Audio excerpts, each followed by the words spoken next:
Alright, so while you're writing this down, I'm just going to go through and kind of explain what they are. So notice that all of these have the same base. These properties only work if you have the same base. Alright, so if I have 3 raised, or see how this is 5 and 5? They have to have the same base. That's the only way this stuff works. Okay? So the product of powers is just saying that if I have a base raised to a power times the same base raised to another power, I simply add them up. Now I gave you an example with whole numbers, right? Positive integers, and I showed you how the shortcut is to add them, but you can add the fractions too. So here we have 5 raised to the 1/2 times 5 raised to the 3/2, which is really 1/2 plus 3/2.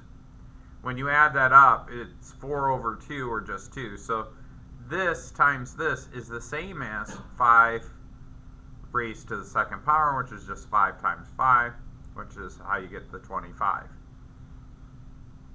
And you could double check this on your calculator if you want to. I'll just do it over here real quick. Hide this.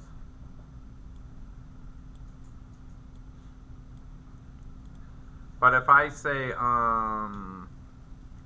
5 raised to the 1 divided by 2,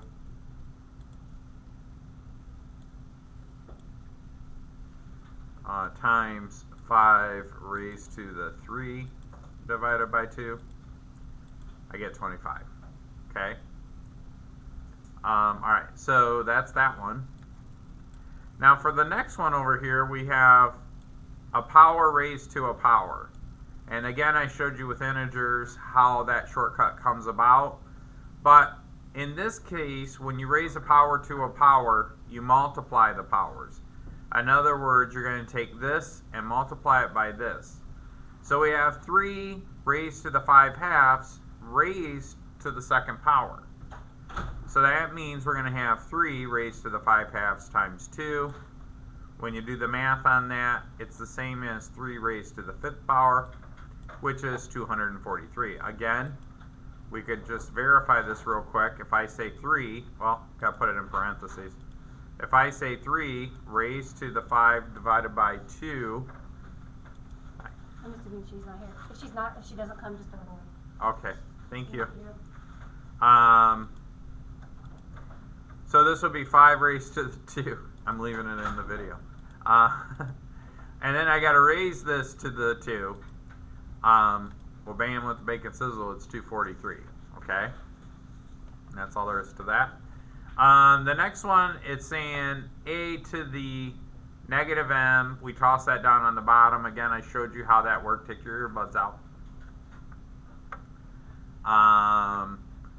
So let's do this example. It says 36 raised to the negative 1/2, which is the same as 1 over 36 raised to the negative 1/2. Now positive 1/2. Remember, when you raise it to the 1/2, that's like taking the square root. So the square root of 36 is 6. But I can go like this. 36 raised to the negative 1/2.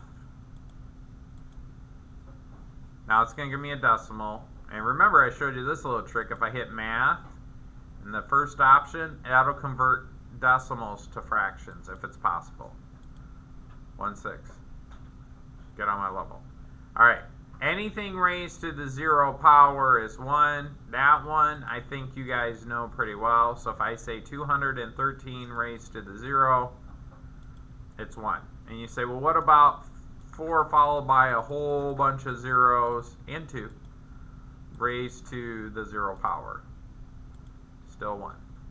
And there's a reason for that. I would show it to you, but it's so elementary that it's like, it's not even worth it. Just memorize that. What about this? Quotient of powers. If I say 4 raised to the 5/2. Now up here, when we multiply them, notice that we add them. But when we divide them, which is the opposite, notice that we subtract them. The only thing that I would do differently, guys, is that when Mr. Adams does this, and please put this in your notes, for this one, off to the side somewhere, put 4 and 5/2 over 4 and 1/2. Which one's the smaller of the powers? 1/2 or 5/2? Which one's smaller? Further to the left on the number line. Bueller? Nothing? Alright, well, we're going to assume it's first hour on a Friday after SAT testing and nobody is fully functioning. So 1/2 is less than 5/2. So I'm going to subtract that here. Whatever I do on the bottom of the fraction, I have to do here. Now, I love this shortcut because sometimes we have to toss it down to the other way. So what is 4 raised to the 1/2 minus 1/2? That's 4 to the 0. This would be, what's 5/2 minus 1/2? 4/2. What is 4/2 reduced down to? 2. Right? Those cancel and I get 2. What is 4 squared? 16. So up here I have 16. What is 4 raised to the 0? No. 1. See this? Anything raised to the 0 is 1. So that's 16. Again, double check it on your handy dandy calculator. And we're going to say 4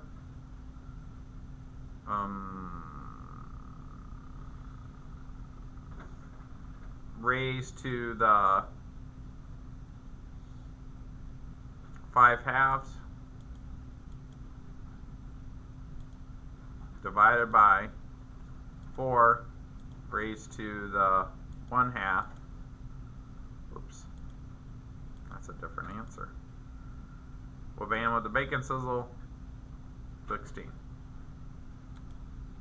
Then lastly,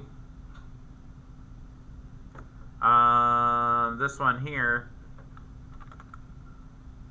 Remember, if I raise this to a number, like if I say 2 over 3 raised to the second power, that's the same as 2 over 3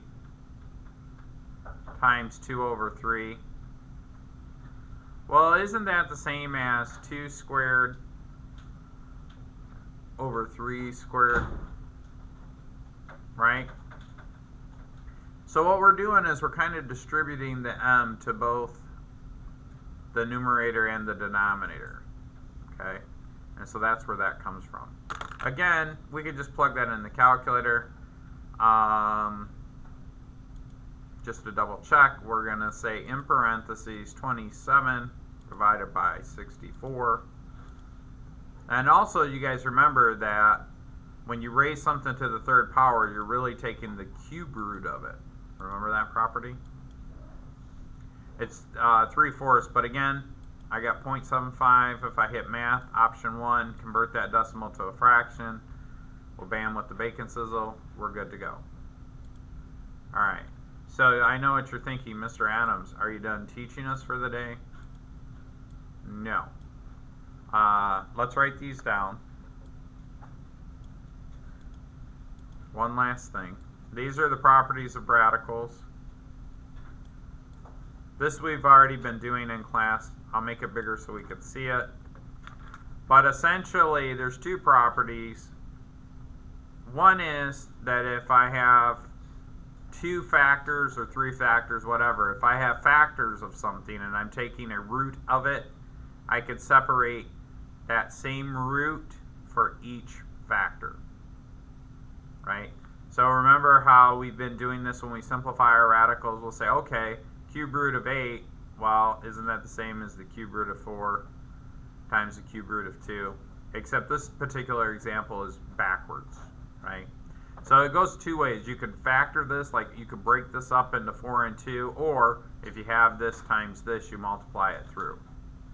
Okay, so this is what we call a bidirectional, well, the equal sign says it's bidirectional, but You can multiply them together and get one big one, or you could separate them and factor them. Now the other one is if I'm taking the nth root of a fraction, then I can take the nth root of the numerator and the nth root of the denominator. Thank you.